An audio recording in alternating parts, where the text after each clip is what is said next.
gone off the left-hand side of the road and I've hit the concrete culvert on the driver's side of the car. The car's rolled up in the bush. I've crashed on the floor. From there, the main artery that supplies my brain with blood's opened up, so I'm on the side of the road, bleeding out. This is Legends with Bevo. Thanks to Anytime Fitness Glenelg, Renelec Electrical Services, Tiger Tennis, and SMS Gas Installations. This episode of Legends with Bevo is proudly sponsored by Kookaburra Homes. Kookaburra Homes have been awarded South Australia's most professional home builder 2 years in a row. They're a true SA success story and are passionate about other South Australians sharing their success stories. Josh Byerlee and Lachie Miller, great to have you both on Legends with Bevo. Obviously, Lachie, we'll start with yourself. You've been through, let's just say a horrendous journey, but thankfully you've come out the other side and you're doing great things now. So firstly, just tell us, what happened to you and what you're up to nowadays. Yeah, I'd love to thank you for having us here today, Bevo. It's a great opportunity to be in this position here, so I'll thank you for that. Let's get to know a bit about me before the injury kind of thing. So I grew up in Darwin. I got myself a school-based apprenticeship and became a diesel mechanic, which was really fortunate, and did that as a mechanicking job till I was age 20. And in my spare time, played a bit of AFL and cricket with my best mate until he moved to the city and started playing rugby union.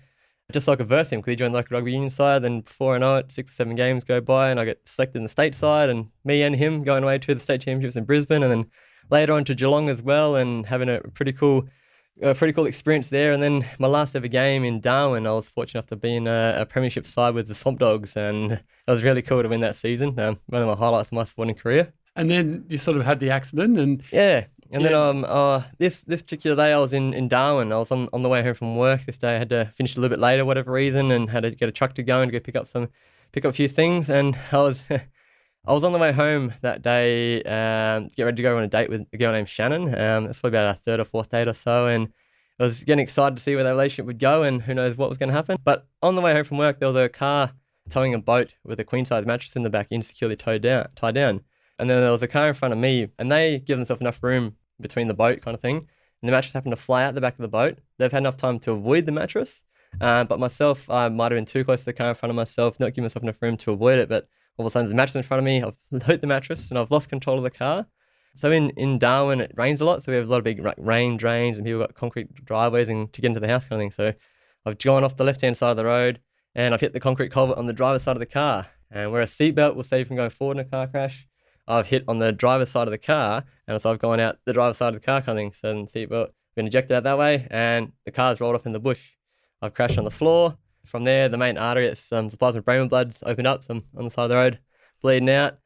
Person coming the opposite direction happened to be my best mate from work's younger brother. He saw it all. He jumped out of the car and gone, "Oh wow, there's Lachie Miller on the floor, bleeding out where it is," and he had to put that aside and ring an ambulance and try and help save my life to the degree. And then the ambulance eventually got there. It's about 60 k's south of Darwin Hospital, so it took a little bit for him to get there. And the ambulance happened to get there, and the lady who jumped out, one of the 2 officers on duty that day, was named Sue Ellen Skinner, and she jumped out, same thing, going, "Wow, there's Lachie Miller," and happened to be my neighbour growing up as a kid kind of thing. So her son was the same age as me, and we used to hang out all the time. So she'd come in from work, "Hey Lachie, how you doing?" Catch up and whatever else. And so it was like another kid to him just about. And so for her to get there and just shook her kind of thing. I still get messages from her every now and then, seeing how I'm going and that kind of stuff to make sure everything's going okay with my recovery. And then from there, they managed to pack me up as quick as they could and give me a less than a 5% chance to survive on the side of the road because I lost so much blood and in that poor of a condition and being so far from the hospital. But we managed to rush off to the hospital and somehow survived, and they rushed me in for x-rays, and they've shown that C4 and 5 of my neck were shattered to 1,000,000 pieces and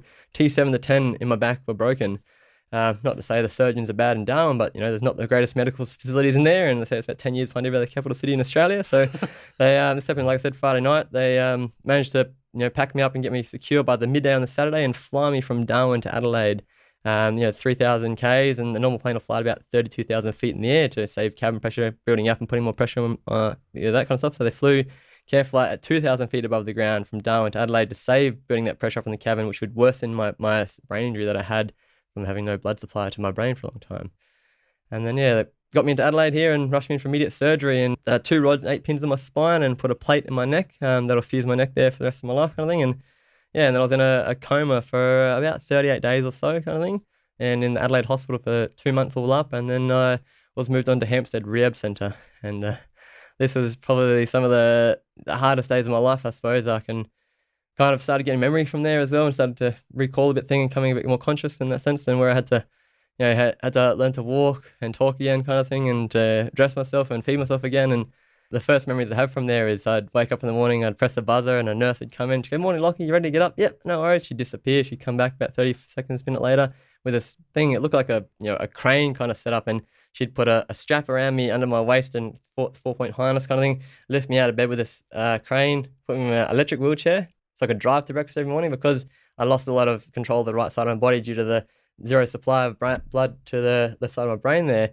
I couldn't really use my right side body, so I couldn't use my arms to wheel a wheelchair, so I had to use an electric wheelchair to drive myself to breakfast every day. So that got pretty tough, the first memories there. But at the same time, I was not the one who put myself in that situation.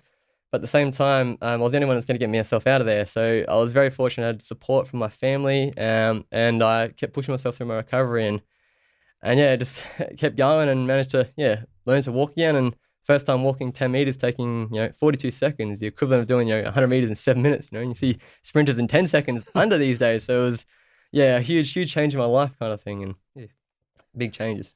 It's a credit to you. And when you walked in before, I couldn't believe it, because with what you've been through and stuff like that, it's just like you just seem like one of us. It's phenomenal. So a credit to you and everyone, all the medical staff that helped you get the way you have today. We'll get to you in a moment in terms of what you're doing now with the road awareness program, because it's wonderful what you're doing out in the schools and helping young people not make the same mistakes as yourself, which we get from others. Exactly. So, but we introduced Josh as well. Yes. So you're part of the MFS and also a big part as the coordinator of the Road Awareness Program, better known as RAP.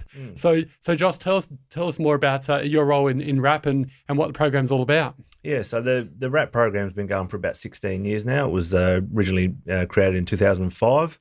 It's a program that we inherited from Queensland. They have a very similar program up there. And Rod Campbell was one of the big champions of that. And also Peter Hall was the original custodian of the position, I suppose you'd say. And they created it. Rod was in the position for a long time, for 10 years. And I'm lucky enough to step into that role now. So we go out to Year 11 students are our main audience, I suppose you say. So they're just starting off on their driving career. And we just like to get in front of them, and we don't go in there and tell them what to do and shake a stick at them and say you must do this on the road. We just like to share with them openly and honestly what we see as fireys out on the road every day, just in the hope that that'll inspire them to be the best that they can be out there on the road. So I joined the fire service about coming up 11 years now, which is has flown by. But and I thought it'd be pretty good to run into a house fire and pull someone out and save someone's life that way, but didn't really realise that road crash is a major part of what we do as well. So we lose about 10 people every year in house fires in South Australia. We lose nearly 100 people on the roads.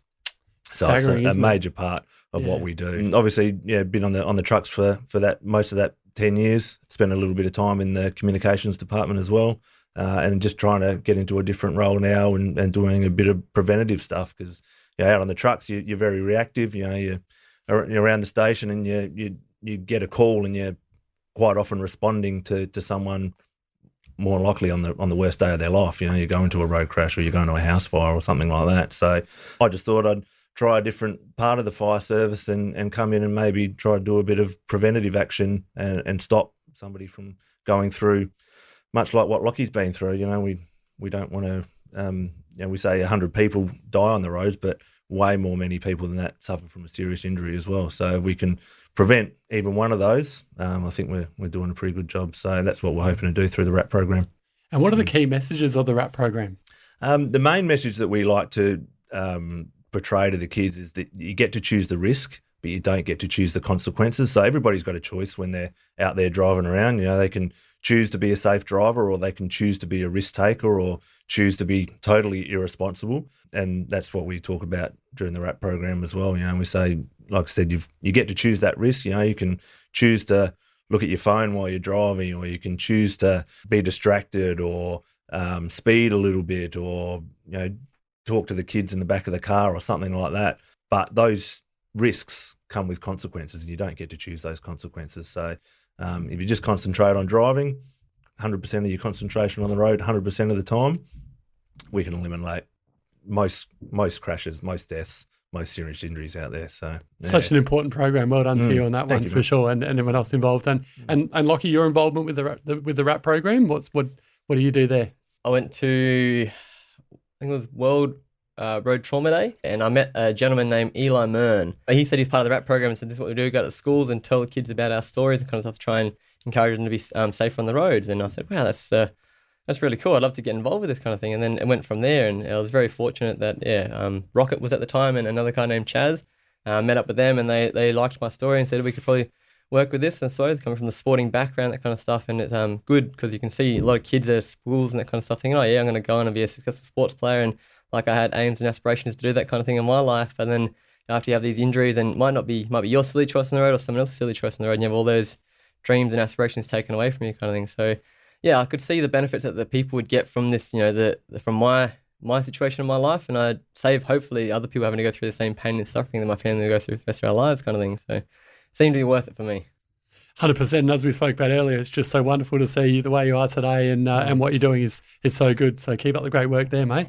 And in terms of recently, you guys went out and did some country runs. So you went out to your old stomping ground at Port Pirie, Josh? Yeah, we went up to Pirie, to St Mark's College, where I went to school for the last 3 years. So it was really good to get back up there and see some familiar faces. Some teachers are still there from 20 years ago when I was at school, still running around at the school up there. Yeah, and Lachie got to present to them as well, and give them his story, which he does quite often. We've got a number of road crash survivors as part of the RAP program. So you mentioned Eli, who's a crash survivor as well. We've got some other guest presenters that have lost kids on the roads who come and tell their story. And we really consider our crash survivors to be the main part of our presentation. We get up there and talk about our experience as a fiery into what we experience out there, but to have a road crash survivor come up and tell their story is the part of the presentation that people seem to really engage with and really take on board, and it's certainly the most memorable part of the presentation anyway. But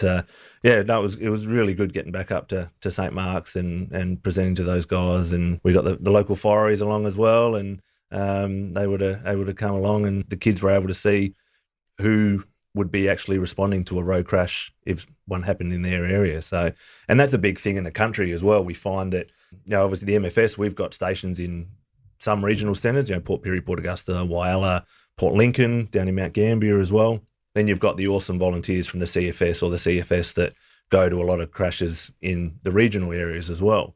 And for those guys in the regional areas, there's that sort of added risk for them, I suppose, that they're going to go to a crash where they know someone involved in that crash. So we went to the Eyre Peninsula a couple of months ago, and I was talking to one of the local CFS volunteers over there, and he said to me, he can't remember the last time that he'd been to a crash where he didn't know the person involved. So it's a massive risk for those guys. And I grew up in the country, come from a little town called Orroroo, and I think everybody in the country's got a story of someone they knew who died in a crash or had, was a serious injury in a crash. It's all too prevalent in the country areas, unfortunately, as well. So, for those volunteers from the CFS or the SES who have to respond to crashes in their areas, and knowing people that they're cutting out of cars is an added pressure for them. So to get up to the country and try and prevent a few more crashes happening in those areas as well is a great privilege, and love that part of what we do. So,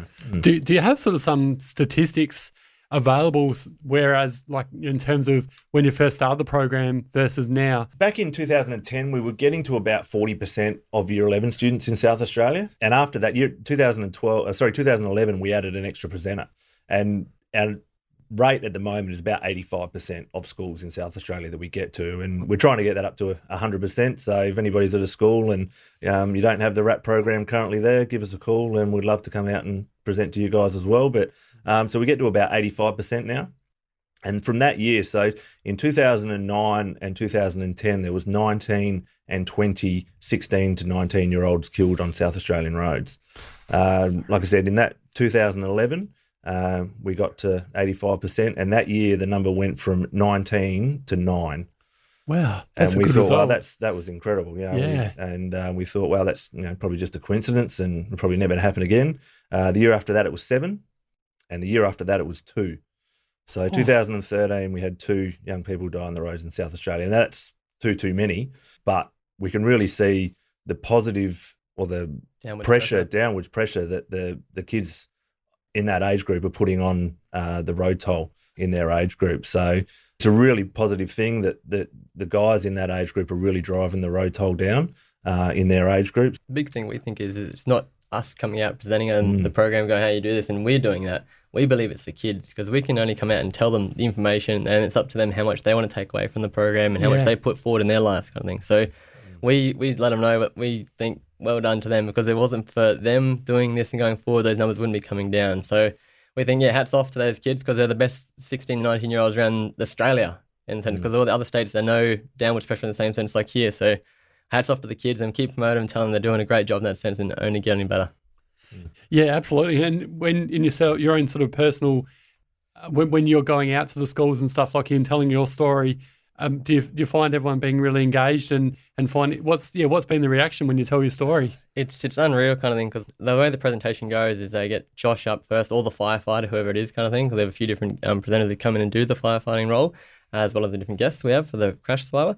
He talks for about 45 minutes or so, and then the last few minutes they lead up into it. They talk about a big thing is people affected kind of thing. So like we're saying, you're driving down the street and it's like just you driving down the street, and you don't think, oh, check this message, it's just me it's going to affect, and you crash, and it goes on. You see the list of people that it does affect in the end, and then it comes back to it going, so if you ever think, it's only just going to affect you, think twice kind of thing, and then I get my story up, and then I start talking kind of thing, and so you can see the kids going, oh, all right, maybe this would affect a little bit more, and then my story comes in, or the guest presenter's story kind of thing, and you start telling, I suppose, like a little bit about your life like I did to you before, and then you talk about the day of the crash, and then talk about all the changes and all the differences in your life and the losses you've had and that kind of stuff. And then you can see the faces, because a couple of the kids, as Josh is talking, as soon as he turns his back, they have a little snicker and joke between each other sometimes.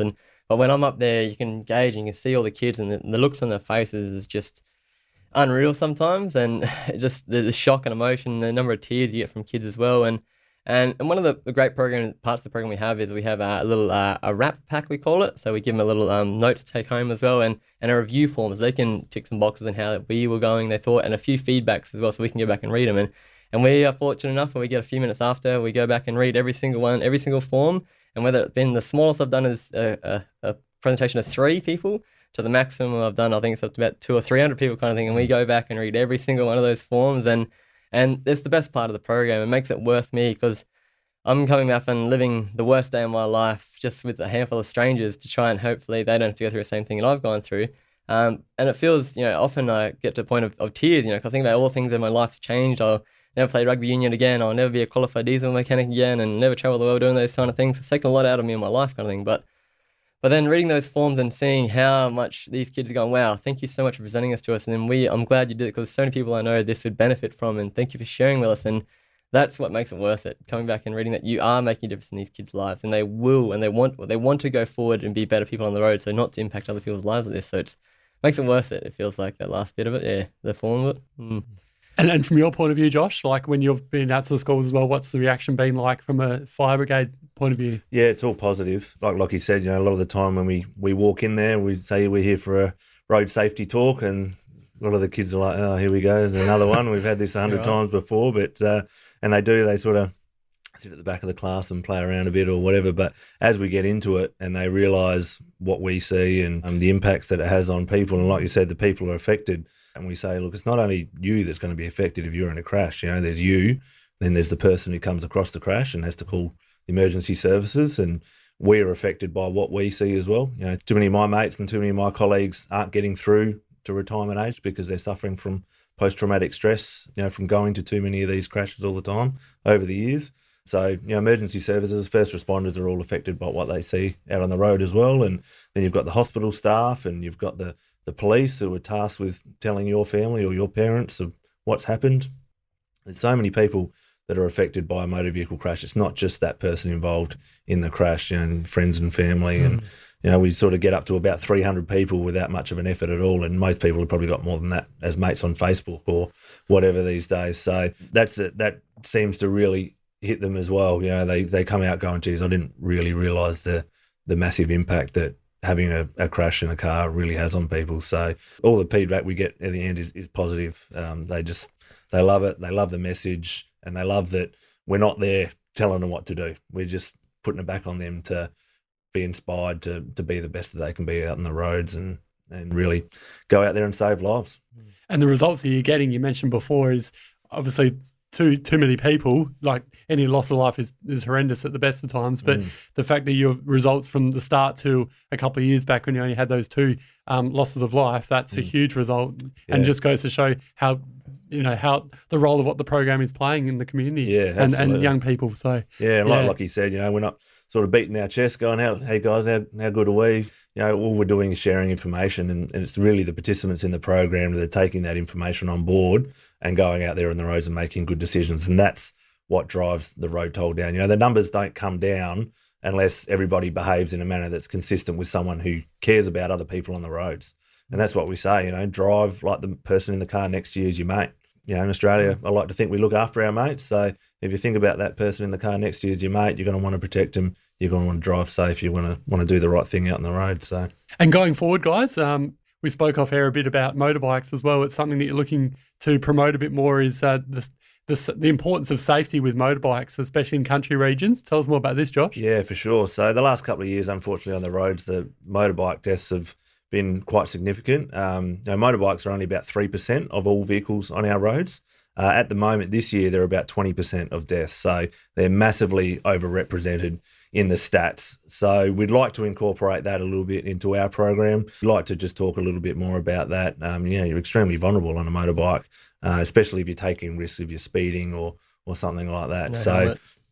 No helmet. We hear that all too often as well. So we would just want to promote that as well, create a bit more awareness around being safe on a motorbike, sticking to the speed limit, being aware, but also for other motorists driving around and just making sure they check for motorbikes as well. So because those guys don't have the protection around them with airbags and all the rest of it that you do when you're in a car. They're extremely vulnerable. So you've really got to take that extra care if you're out there riding around on a motorbike, just to look after yourself, make sure you get home. Especially the same as mountain bike riders as well. Quite often we hear about situations where people fall off their bikes because they get hit by cars at blind turns and things like that. So it's probably another thing you really want to talk about as well. Yeah, that's right. And it's all about just being aware and just being patient and not being in a rush out on the roads. Everybody just needs to relax when they're on the roads.